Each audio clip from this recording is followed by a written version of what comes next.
Hi everybody, welcome to our first Alumni Speaker Series of the year. Great to see so many of you here, and it promises to be a really interesting discussion led by three of our most prominent alumni who are here to tell you a little bit about their work, their careers, how they got where they are, and hopefully be of a connection for you as you build your mark and network in the professional arena. So thanks to our three great alums for being here today, and who I'll introduce in a moment. And I also just want to announce our next Alumni Speaker Series. He's not an alum, but a prominent member of the legal community. Supreme Court Justice Viviano will be here next week, Thursday, September 24th, in the same room, 12:15 to 1:15 for our Speaker Series then. So be sure to come back for that one. But this Speaker Series was launched, gosh,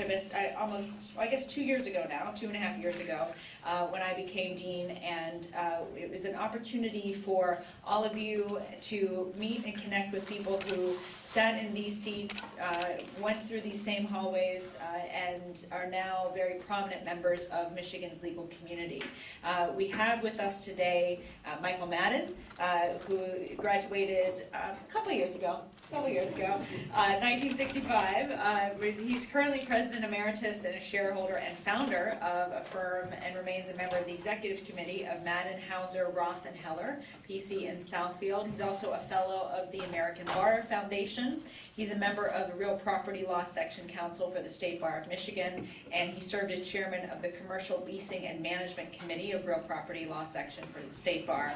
And he's also has been named among the top 100 Michigan super lawyers. So we'll hear from Mr. Maddin soon. We also have, to my right, David Rogers, who graduated class of 1982. He's a shareholder of Rogers and Associates, and based in Farmington, and a past chair of the Healthcare Law Section for the State Bar of Michigan. He was recognized by the Healthcare Law Section in the inaugural group of 10 fellows for sustained outstanding contributions to the section, and has been awarded the A.B. Martindale-Hubbell Peer Review Rating, the highest rating for legal ability and ethical standards. He has also been a Michigan super lawyer in healthcare every year since super lawyers began rating Michigan lawyers. He's a former member of the Law School Board of Visitors and a former chair of the Board of Visitors for Honors College, and has been very active in our alumni group and helping many of our students throughout the years. We're happy to have David here. And to my left is Mark Zausmer. Mark Zausmer is class of 1980. He's the managing shareholder of Zausmer, August, and Caldwell, with offices in Farmington Hills and Lansing. He's a past member of the State Bar Grievance Committee, a member of the Task Force for Amendments to Uniform Condemnation Procedures Act. He was appointed by Governor Granholm to the Judicial Candidate Review Committee. He is a former board of directors at Michigan Auto Insurance Placement Facility, and he is, I don't know if this is public, but chair now, about to be chair, of the City Year Board of Directors for City Year Detroit, and a very active member of City Year. So those are our three panelists. You'll notice they're each shareholders in law firms that bear their name, and they're here to talk a little bit about how they got to the point where of building and managing their own practice. One of the things, I'll just end by saying this, one of the things that you need to think about as your students entering this legal market and the legal market for the next several decades is how you can build the entrepreneurial approach to your legal career that these three gentlemen emulate. In many ways, I know when I went to law school and in decades before, the track to getting a job in the legal field was quite linear. Oftentimes you just apply for a law firm position and you go from there and you work your way up within a law firm to become partner and all the rest. Well, these gentlemen did what many of you should think about as well, which is going out on their own, starting their own practice, starting their own firm, building it up, and creating quite significant and influential practices in doing so with many other prominent attorneys. So they're here today to tell their stories and answer your questions about how they got where they are. And we'll start with Mr. Maddin. If you want to do a brief introduction, each of our panelists will do a brief introduction. I'll ask them a few questions and then we'll open it up to all of you. You can stay there. It works. You have to remember, I was the last class in the house that used to be the law school. So this is all magnificent compared to the way we went to school. And the professors we had were not nearly as good looking as the contract professor who left the room just a few minutes ago. Anyway, that has nothing to do with my few minutes to tell you a little bit about myself, and I hope that you'll ask us all questions, because I think you'll learn more from that than us telling you whatever we thought to say to you. Believe it or not, I graduated over 50 years ago from Wayne's Law School. It's hard to believe. When I was in law school here, my 3 years were in the middle of Vietnam. Everybody was being drafted or trying to be excluded or getting married and having children to avoid what was then the Vietnam nightmare. So when I graduated in June of 1965, I immediately found a reserve unit I could join, since I wasn't about to be married and certainly wasn't going to have children at that point. And so I waited, I took the bar and then went into the service, to active duty, and found out that at that time it took till Christmas to find out whether you passed or didn't pass the bar exam. So long story short, I came out of my active duty time, and then the balance was reserve duty, and started practice early in 1966. So it's 50 years, and I've loved most of it. Sometimes it's very hard. Believe me, school is fun. Enjoy every minute of it while you can, because when you get out and get married and have children and have other responsibilities, you have to do all of that as well. So how did I start? Well, I wasn't sure I wanted to be a lawyer, and what helped me was obviously law school, but clerking was very important. It taught me more about what was actually in the law. So if you have a chance to clerk or explore the law in any way you can, I would certainly recommend you do that. I practiced law with my father, who was an attorney, but we were just a few of us until 1982. He passed away in 1994. But I had 18 wonderful years practicing with him in a very small setting. But we then merged two very small firms, which have become Maddin and Hauser today, and with support staff of over 100 people. So it's a significant enterprise. 5.5 years ago, I decided that I should no longer be president, and I'm now president emeritus. And I looked that word up before I accepted the title. It really means that you're not dead, but you're doing something different. So I'm here speaking to you. I love the opportunity to do that. I feel it's a way to give back a little bit. I will tell you that practicing law has been both a privilege, and it's been a great occupation, profession, and one of the things I like most about it is that every day, including today, I can look at the things that I will have done. I have an obligation to do them and do the best I can, but to actually make a difference in one or more people's or companies' lives, making the deal better, completing the deal, having it happen, solving a problem, saving them from making big mistakes, and that's part of what's fun practicing law. When our two little firms merged, we really had like 10 or 12 people total, and now it is what it is, and that's exciting, but it's also a lot of work. And I think that anybody that thinks that there's no opportunity to be an attorney in 2015 and on, I would submit to you that as a former president of our firm and still on our executive committee, I will tell you that we always are looking for good attorneys.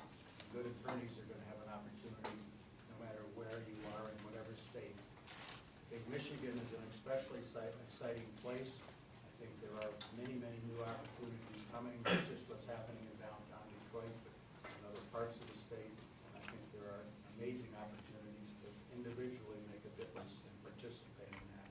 And I think one more quick thing, I don't know how many more minutes I have in my 5 to 10 minutes to tell you about me, is that one of the best things that happened to me in law school was I met my wife.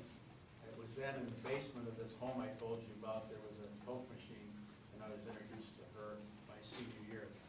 And the day of my last final, we spoke for 3 hours before, and I got my worst grade.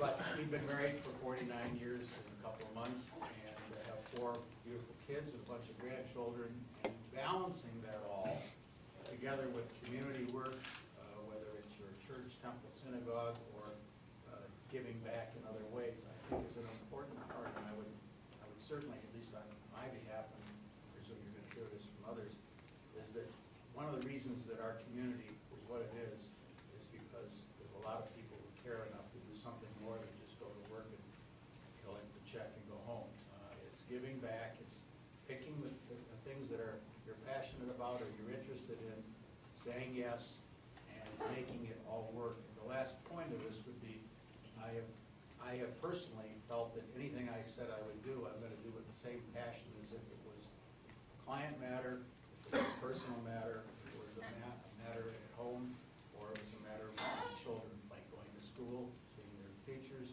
and all the rest. It's all doable. Don't let anybody ever tell you you can't, or that it's not possible. The answer is you work hard. The harder you work, the more you get done. The more you get done, the more you can do. And there's a lot of opportunity out there. So I welcome at a later time any questions that anybody has. Thank you. David? That's how we clap here. Yeah, please. I graduated in 1982, as the dean mentioned, which seems like yesterday, but I realize it wasn't. It was, what, 33 years ago? But this building didn't exist, but the old classroom building did, and the library did, and that's where we spent our time, 1979 to 1982. I always thought I had a little bit of a different path to law school, and then when I talked to others, I realized most people have a different path to law school, so maybe there just isn't like one path to law school.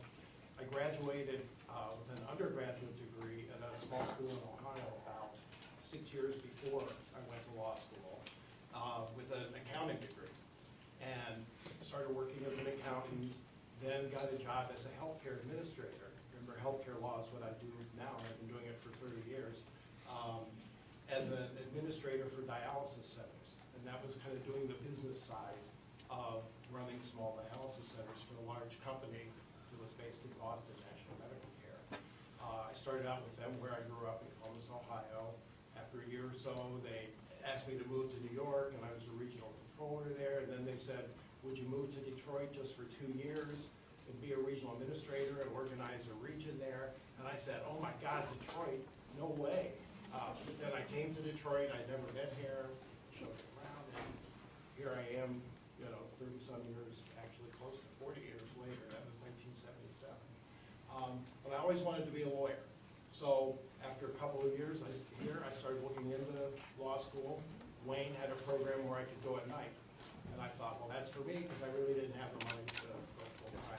The first year I went at night, it was pretty tough to be a first-year law student at night.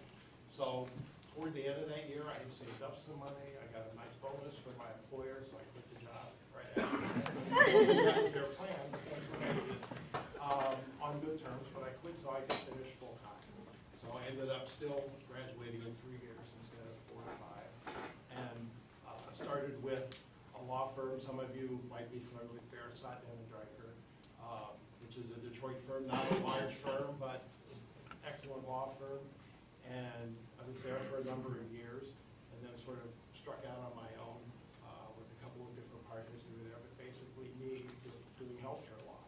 And I started doing healthcare law at Sept and Dreiker, even though when I took the job, when I graduated from law school, my thought was this is a great place to learn, a great place to be around lawyers with lots of experience. I can become a good lawyer like they are and do different things. It was a small enough firm that I wouldn't be in a department. I had been offered a job, for example, in the municipal bond department of one firm. And I thought, well, that's great if we want to do municipal bonds, but I didn't really want to do municipal bonds. So I got to try a lot of different things. And for me, that was a really important thing. I did some bankruptcy work, I did some litigation, I did general business contracts, but I got into some healthcare work also for a couple of clients that were healthcare clients there. And the more I did it, the more I liked it and the better I was, and got to be working with the clients pretty quickly on my own. One thing led to another. I started meeting people on my own in healthcare who would be clients.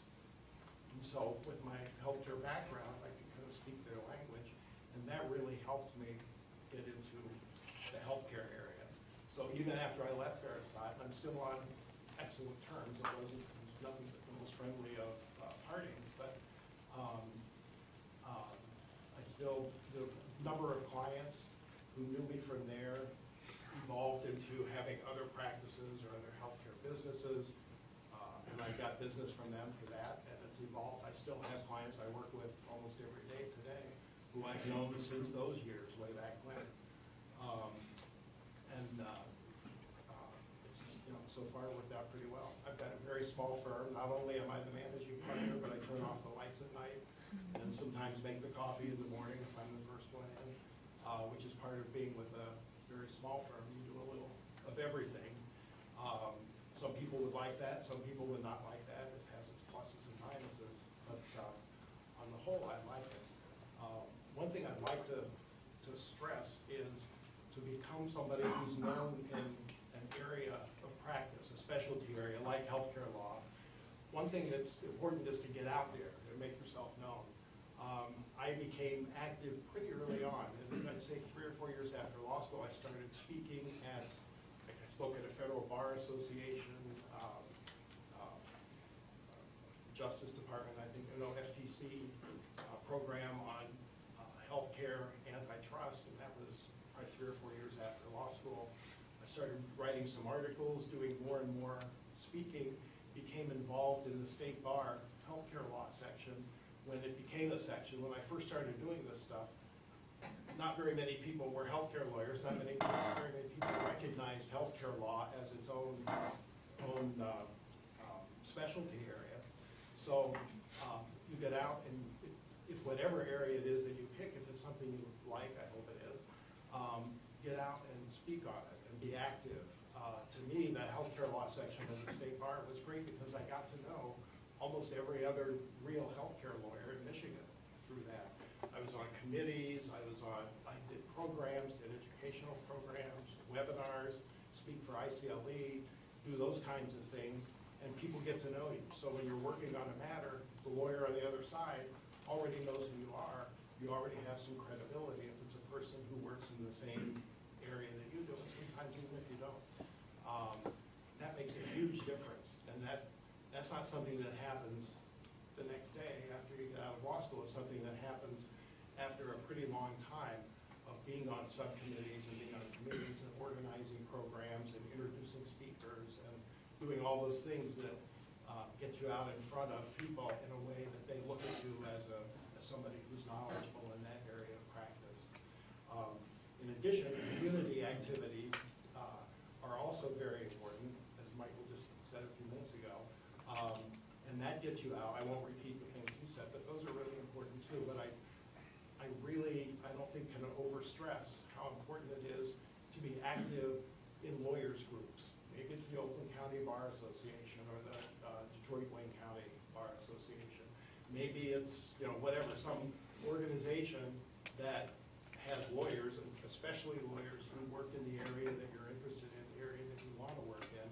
Let people get to know you, and it does make a big difference. And I've made a lot of friends over the years through that, a lot of professional friends, a lot of lawyers who think of me when they think of healthcare law because they know me for that. I guess I should add just one thing for anybody who doesn't know. Healthcare law, a lot of people think of it as being like malpractice, which it's not. It's not medical malpractice. It's not things like workers' compensation or other kind of different kinds of areas. And I know I've heard all those things described as being healthcare law. Healthcare law really, I think a lot of us who do healthcare law think of, is business and regulatory law with this layer of healthcare over the top of it. It's knowing corporate law, it's knowing contracts, knowing administrative law, dealing with administrative agencies a lot, dealing with their processes and knowing what rights you may or may not have. Really getting involved in the business side of the operation of a healthcare business, whether it's a physician practice or durable medical equipment company, home healthcare company, hospitals. It's business with that layer of healthcare over the top. That's what I do. To me, it's interesting. Some people might go crazy, but it's an interesting area to practice in. And with the years of devoted to speaking and being a participant in organizations, that's what made a difference for me to be a healthcare lawyer that others think of it that way.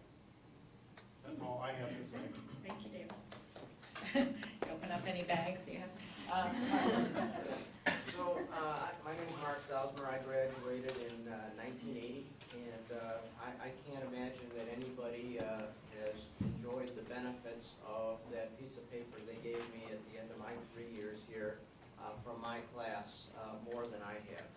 I've been with the same law firm since I started clerking there my first year in law school after class. In 2002, the main partner at my firm retired to go work for Jennifer Granholm, who was governor at the time, and I took over the practice. We had 9 lawyers in 2002, and all I looked around and saw was a bunch of empty space there, and I was terrified about how we were going to fill it up. From 2002 until now, I've built the practice from 9 to 45 lawyers. I don't think anybody, any firm in the state of Michigan has grown at that scale during that period of time, and obviously part of that period was through 2007, 8, 9 when things were really bad in the economy locally. We have probably 10 to 15 of our lawyers going to Michigan Law School. We've got 2 Harvard Law School graduates, 1 Northwestern, 1 Georgetown, and a number of Wayne graduates. We just have 3 lawyers who took the bar from Wayne, who we've offered jobs, and hopefully in November things will go well for them at the bar, and that we will have them start as well. One of the things that I'm most proud of in terms of the practice that I've built is that if you look at the list that they publish, either Lawyers Weekly or Crane's of the largest law firms, and you look carefully at it, we are the highest ranked firm that is what I would call of this generation. Okay, the Miller Canfields and the Dykemas and Dickinsons and Punkacoonies, Guerin Lukows, all those firms are 2nd, 3rd, 4th generation.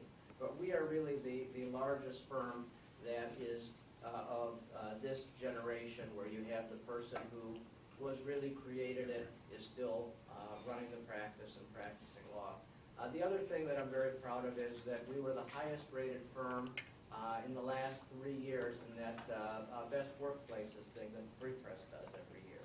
And in any category, we were the highest rated law firm.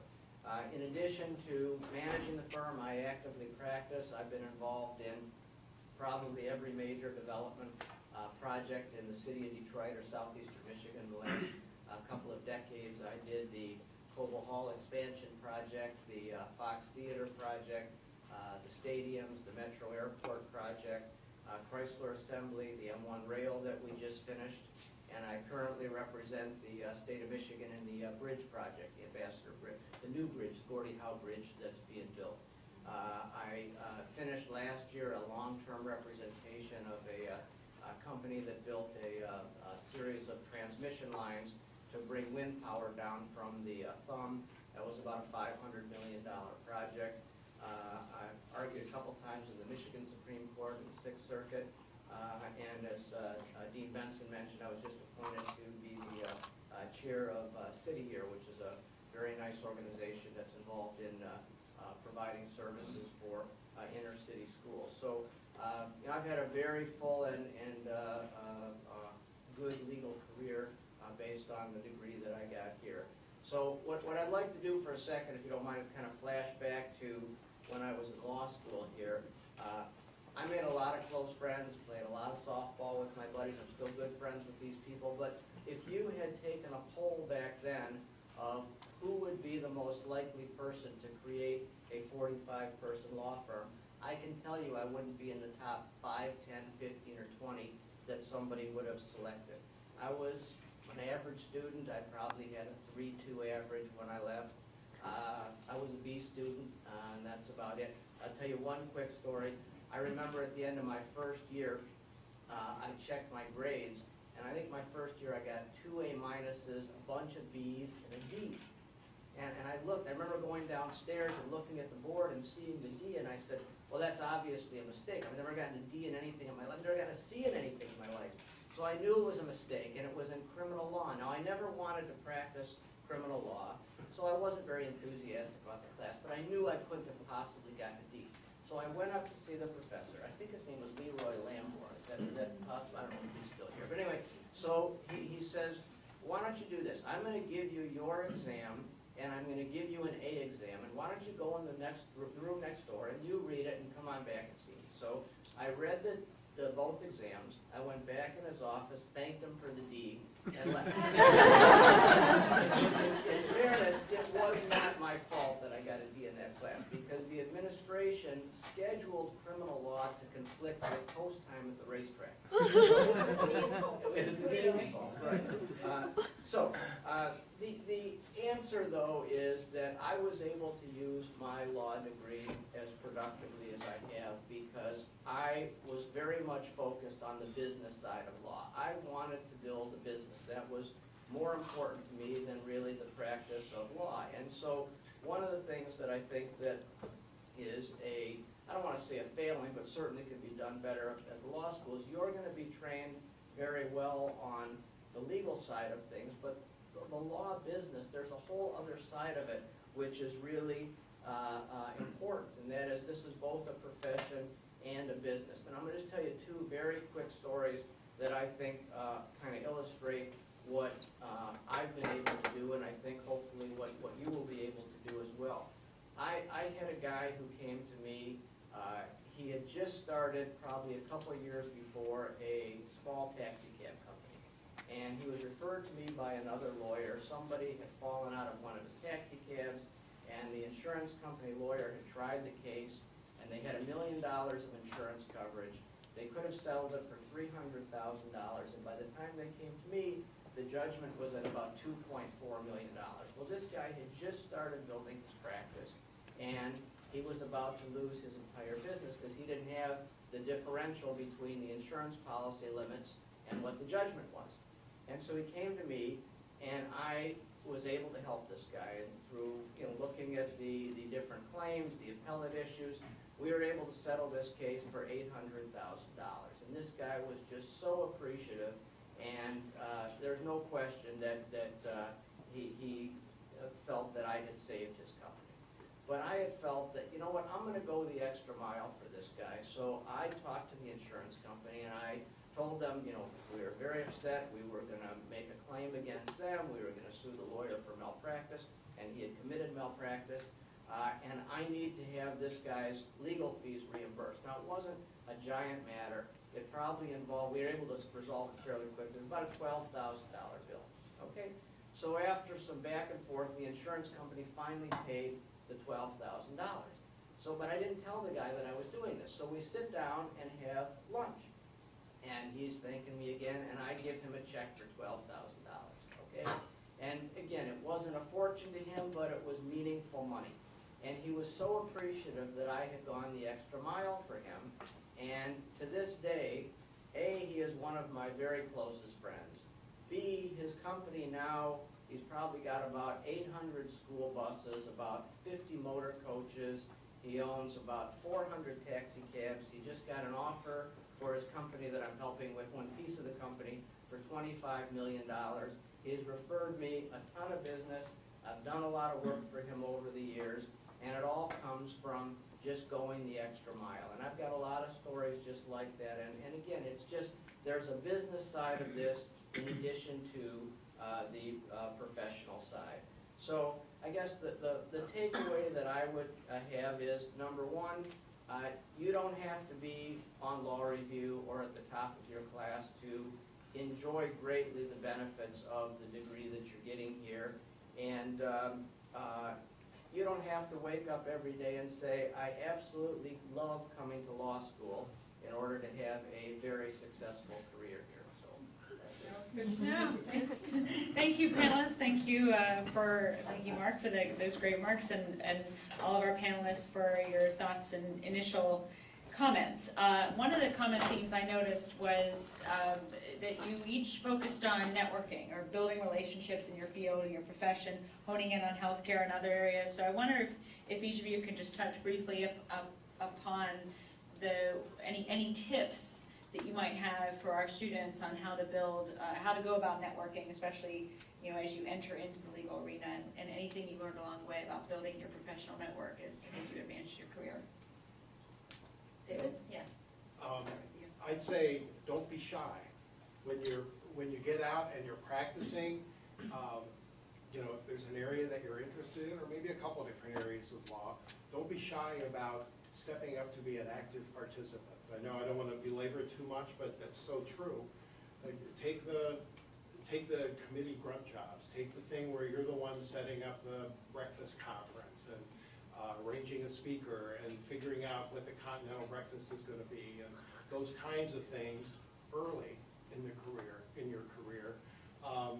Then as you progress on in those kinds of organizations, luckily there's other people who step in and figure out the details. But when you're active from an early point, that'll benefit you a lot in getting to know all the other people who are participants, getting to know people who attend these programs, and that'll make a big difference from a networking standpoint. Just to add a couple of things, and times change, people are different, personalities are different. You're comfortable with this, you're not comfortable with that. One of the ways over my career that I've gained clients is by doing a good job. The other side, or a series of people in the transaction would see that perhaps I cared more or did a better job than the other side. So that's something that's not networking, but it's a form of it. The second thing, to pick up on what David said, is that you have to be seen. People have to know who you are. The only way that will happen is you have visibility. So if you have a chance to speak, if you have a chance to write, and select the ones that you think are going to be best. If you have a chance to be on a committee, if you have a chance to take a bar assignment, if you have a chance to become a committee member or chair. I was chair of the commercial leasing and management real section of the property section for the state bar for 8 years. And I'd say, well, why did I get into that? But I wound up meeting every really good real estate attorney in the state. And when it came to myself or other people in our firm that had a matter with that person, where they might have been deemed as very tough or ornery or whatever, hard to, when they know that you know what you're talking about, then we're now representing a client on each side trying to make the deal instead of being a hero. And I think it's really important, so I think it's been commented on, don't be afraid to do these other things. You have to select because there's a limited amount of time. So pick the things that are opportunities for you, pick the things that you like, pick the things that work out time-wise. You don't want to be somebody's slave, but if you have a chance to do something that interests you, do it. And if it doesn't work out, then do something else. And piggyback on that statement is don't be afraid of failure. You're not going to win every matter. You're not going to win every trial. You're not going to win. If you've done a great job, then that's the best you can do, because not every matter can be resolved in the way you think or hope it will happen, or even in accordance with the law. But you have to do the best you can. That's our job. By doing that, others will see it.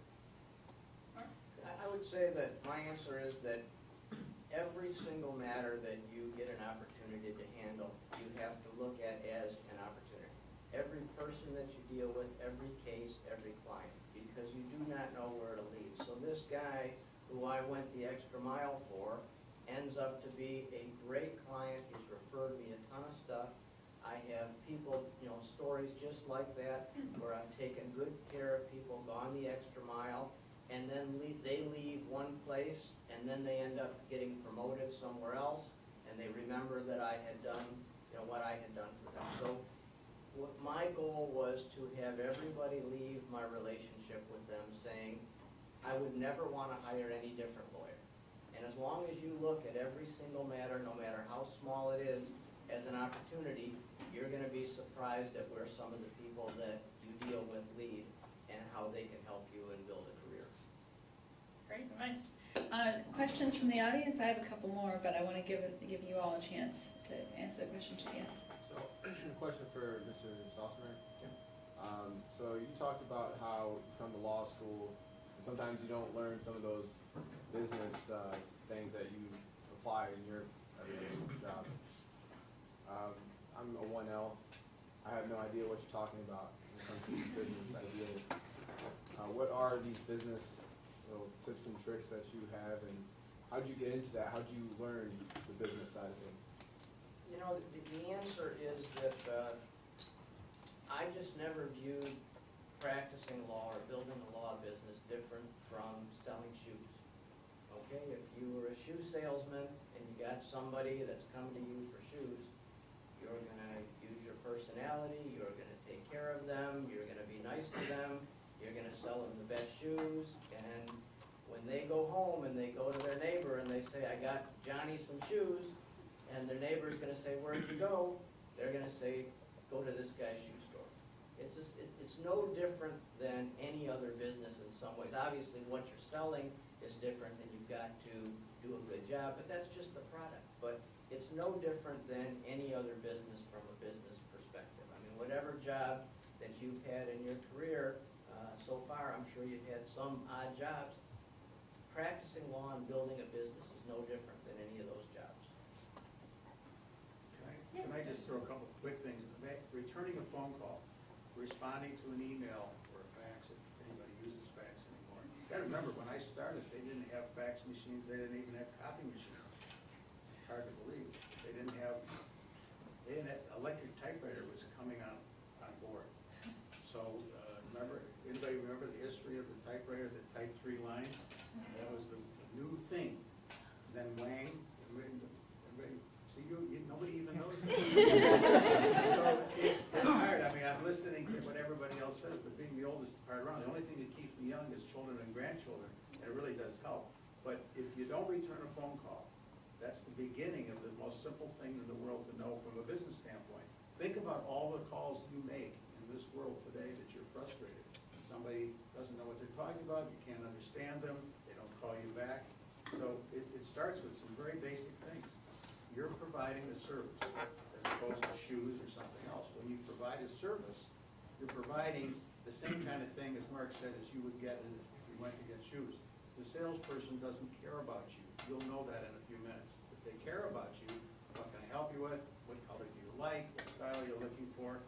In the practice of law, we're not selling 15 different things. There's a problem there. It could be building a deal, buying, selling, whatever it is, buying a piece of property, it might be a piece of litigation where they're the defendant. The only thing they care about is how do you get me out of this case? So somebody like Mark, who does that all day long, tries to get to the bottom line. And I think this is something I've lived with, is what's the end result that we're looking for? This is a business side of a practice.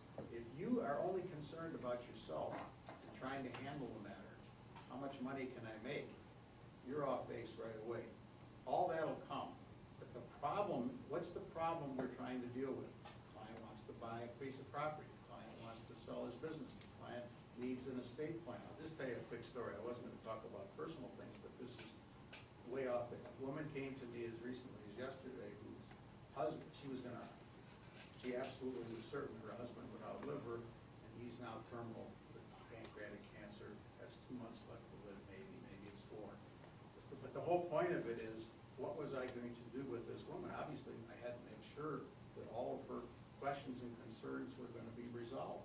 So I had to sit her down, calm her down, and go through all the things that I could think of. He had done an estate plan for her. He was a fiduciary in the estate plan. And by the time 2.5 hours later that she left, obviously she's still upset, but she totally felt comfortable about what she was going to deal with, how it would be handled, what she would look to me to do, what she should look to her accountant to do, how she should deal with not only her husband, and I'm not a therapist, but we've done it so many times. What is it that you can do to help? Well, you become in that setting a word that I've grown to like, called a trusted advisor. That family member, that person, that businessman that Mark talked about, or Dave talked about, who has developed a following for you and appreciates what you've done, is going to tell other people what you did for them. That's not why I had that conversation. I did what I was legally was supposed to do, and I did it in the best way I could. And I've given her a list of things. I got back, I actually went to my office this morning early before I went to another appointment. I dictated a memo of the meeting so I could give her that memo so she would be able to follow my guideline. So, because a lot of it she was having trouble understanding parts of it. I need to see the agreement that you're talking about. Oh, he's got an insurance policy, you're named on it. I want to see that policy to make sure that you are named. I want to make sure the premium was paid. I'm talking a lot to be able to give you an indication of what I think we're all saying about how important it is to do the best job you can. And the rest of it's you'll see it. It starts off, I never thought I could get a client. I never thought I would get another matter. I never thought I would be good at what I do. Keep working at it. You'll find out you're better. You have to ask yourself on that better than 50% of the people out there trying to do it. No matter what you say, it should be yes. And that way, it helps you to get to the next step. And then it starts building. It's just like practicing for a sport. If you practice sincerely, try and cheat on the exercise, cheat on the diet, what happens? So if your mindset is to be good at what you do, you'll do well, and everything will follow. Thanks. Other questions? Yes.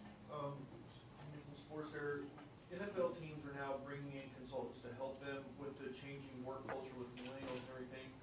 How have you guys seen the culture of the workforce change at your various firms over the years, and how do you see, I guess, the future trend going with the cultures? Just because I'm the oldest, I'll just tell you, I actually went and to a conference I went to, and a part of it, an hour-and-a-half segment on the different age groups. And I was fascinated about it because I have 4 kids that are in the 30s and 40s, and I have grandchildren younger, obviously. And as a then president of our firm, I said, you know, I'm the oldest here, then, still am, and there are people that are in their 20s. And how does that fit?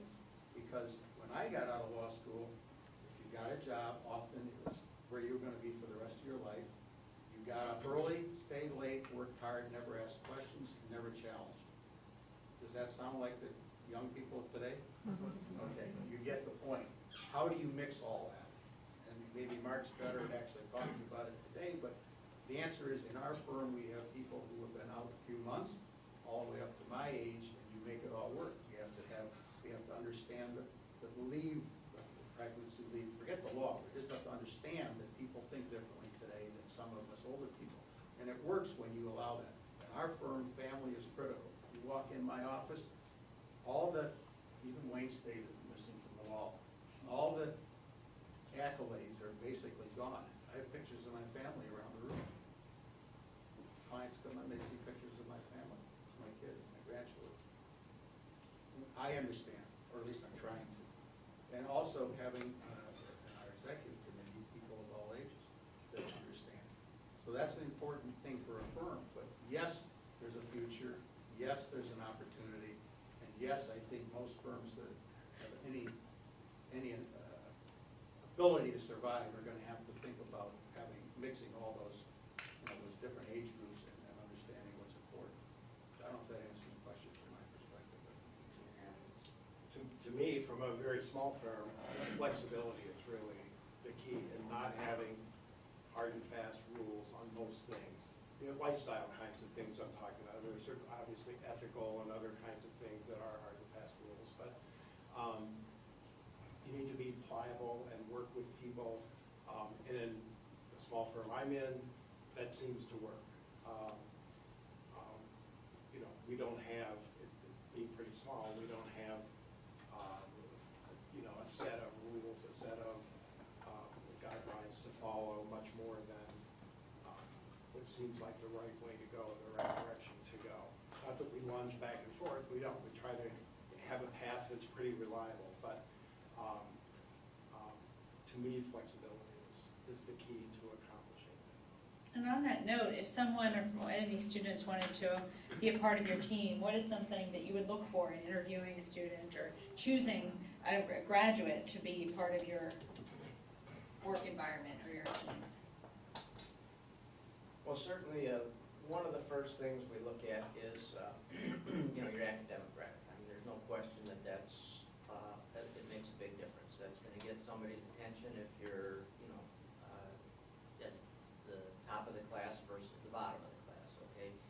I don't care so much, particularly given my background, to have somebody on law review.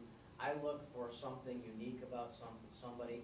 So if anybody played a sport in college, I don't care what college, be Division III, I care a lot about that. If somebody excelled in an instrument, I care a lot about that, okay? Those things matter to me more than whether somebody has a 3.6 average versus a 3.2 average. What is it about the sports or instruments that matter? I think it's discipline, competitiveness, and just a desire and ability to excel.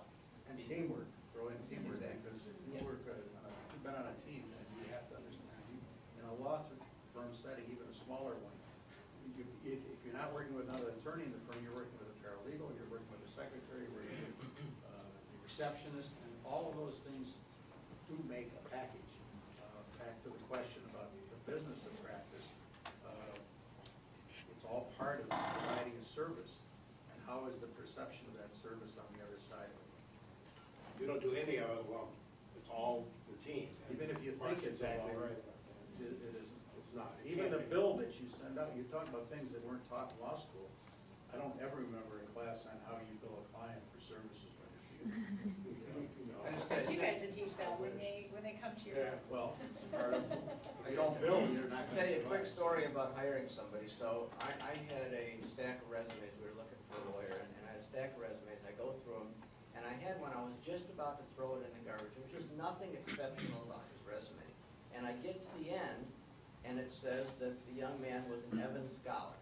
Now, I'm a golfer, okay, so I see that the guy's an Evans Scholar, so he's obviously a really good golfer, so I call him. And, you know, he's 3.0, 3.2 average. So he comes in, and I said, what's your handicap? He says, well, I'm not a golfer. I said, what do you mean you're not a golfer? I said, you're an Evans Scholar. He says, an Evans Scholar is a caddy scholarship, okay? And it's a very difficult scholarship. You get a full ride. You're nominated by your country club. There's a whole process. It goes through a committee, and very few people get it. But the people who get it end up getting full rides. This guy got a full ride to Michigan through a caddy scholarship. Anyway, I was very impressed with him. I hired him, and he's been with us for 10 years, and he's a terrific lawyer. So to me, again, it's anything on that resume that stands out, that shows that you've done something exceptional. It doesn't have to be your grades. Other questions? How about in the corner? Yeah. Go back.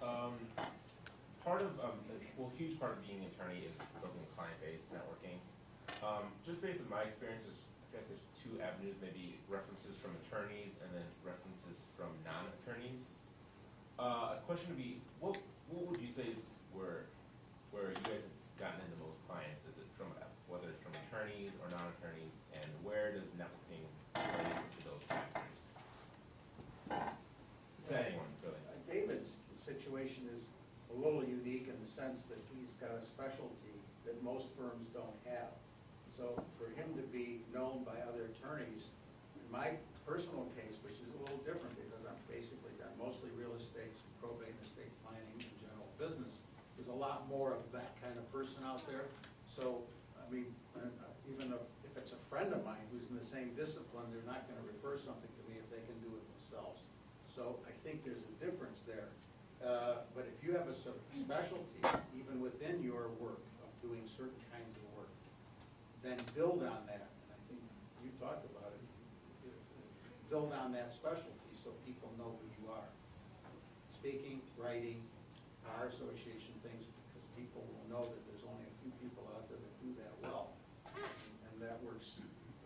As far as attorneys referring to another attorney, it happens all the time in malpractice cases and other specialty situations because attorneys, unfortunately, and other professionals get sued from time to time for not doing something well. Even if they did a great job, it still needs to be defended. So most firms don't do that kind of work. There's a section of our firm that does, as a matter of fact. So the person that heads up that group gets referrals all the time from other attorneys. And in fact, we represent attorneys in other firms that we compete with for the same reason. So again, there's plenty of opportunity, but most of my clients personally have come from the other side, non-attorney referral. Although the word conflicts, have you studied conflicts yet? The concept of a conflict. So let's assume that a matter comes to your office. You need to have everybody in the firm determine whether or not it would be a conflict for the firm to handle it, for you to handle the matter, the firm to take it in. And that conflict could be as simple as, well, we represent the other side in an active matter that's not related, but it's there. Or it could even be in conflict with the conflict. You can't do it. Or there's other political or other reasons why you can't do it. So attorneys who constantly would keep the matter for themselves have to, from time to time, refer a matter out to another lawyer or firm. And so, and that happens quite often. We also are a member, I guess I should just tell you, just so you've heard it, there are several alliances. We're members of what's called the Law Firm Alliance. it's a major organization that has a firm in each state. And if we needed somebody in Oklahoma tomorrow on a matter for a client or any other state that you want, or even foreign, we might call our law firm Alliance member, which might be a firm similar to ours. We get a lot of referrals from our association with the law firm Alliance, because in Michigan, we kind of get all the Michigan work. Doesn't mean they use us all the time, but if they have a matter that needs Michigan attention, it could be transferring a judgment that was obtained in Oklahoma and needs to be brought to Michigan and sued on, or it's a matter that requires a Michigan attorney to handle it because of Michigan law, we will either do it or refer it. And so another way to get clients, members of affiliations. That help one?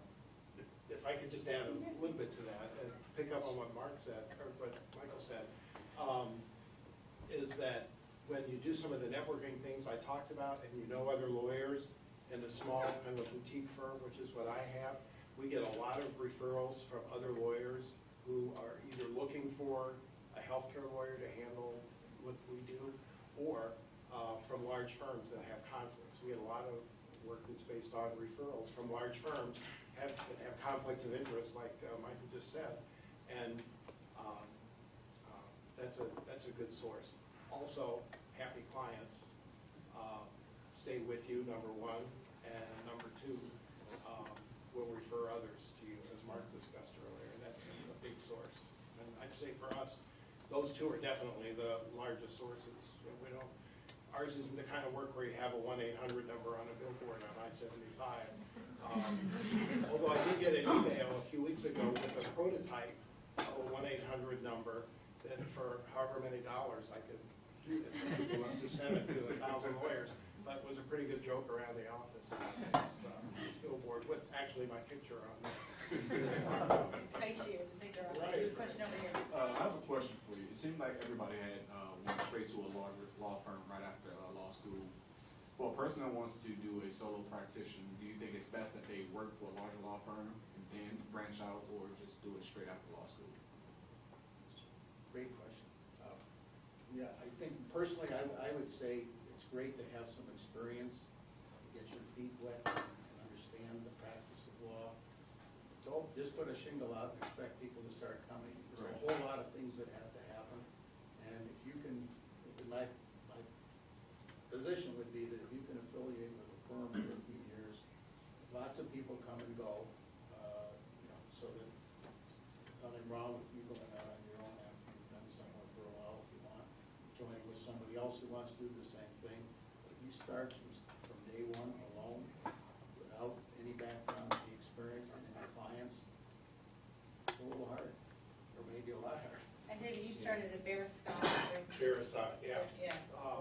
The thing I would add is that you need to learn how to be a good lawyer too. And coming out of law school, you might be a top student.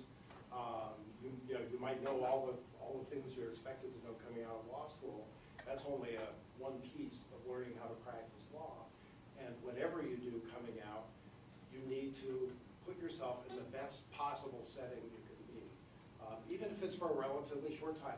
Be in a firm, whether it's smaller or larger, but where there's a high level of ability, where you can learn from somebody with a lot of experience, or somebody's, depending on the size of the firm.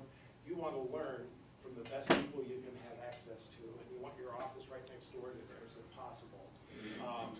If you're going out on your own from the beginning, which I wouldn't necessarily recommend, but what Michael said is exactly right. Affiliate yourself in some way with another law firm or a couple of other experienced lawyers, people you can call on, because things are going to happen all the time that you never did before. And they may require some judgment, they may require a little finessing that you're just not ready for coming right out of law school. Learning from those who do it well, even if you're learning for a relatively short period of time, 2 years, 3 years, 4 years, and then you go on your own, that's tremendously different from just being on your own and not having any access or any contact with people who are experienced, who can help you. If I can just throw one quick thing in, not everybody's gonna get the job they want, or even a job that quickly, or not, you may not have the same opportunity take the risk of taking an opportunity, even if it doesn't work out to be the best one, if you don't have the best opportunity. It's almost like you'll be better off being somewhere and finding out in a year that you really aren't happy with it, that you've learned something, than have no experience. And the market is up and down, and it's good and bad, and there's specialties that there's a need for. I think Mark said he got 3 students that are waiting for the bar results, and that's all fine, but, and I really do know that it's tough, and I know the market for lawyers all over the country, there's big firms that are they've made offers that they've reneged on, and all kinds of things that you've probably read about. The answer is, go slow, find the opportunity, accept it, even if you have to do an internship, or even if you have to do something that's modified, you work part-time, doing this and that, but you also have a chance to do something in law. It's better to do that than get into the law part and let it go from there. If you're good, if you're passionate, if you care, it'll happen. Trust me, it will. Mark, did you want to add anything? You know, I would just encourage you to clerk during law school, because when we're looking to hire somebody, you don't know much when you pass the bar, but just the limited knowledge helps you at least have a feel for what's gonna happen once you get your bar results. And it definitely affects, myself and so many friends landed in their jobs from clerkships that they did when they were in law school. So I know you're busy, you got a million things going on. I would strongly encourage you to try and clerk. Well, I want to thank our panelists. They'll stick around for a few minutes if you want to talk with them one-on-one afterwards, but join me in thanking them for spending the time with us. I also want to thank Duke Abramson, our Director of Alumni Relations, for the work you did to put this together, and the work that you're going to do over the rest of the year on our subsequent months. So please contact Duke if you have more questions or want to get in touch with any of our alums, and of course the rest of our team, Kaylee Place, Sean Mulligan, Desiree Hicks, that put this great event together. Again, our next one is with Justice Viviano on September 24th, and thank you all for joining us today. Thank you very much.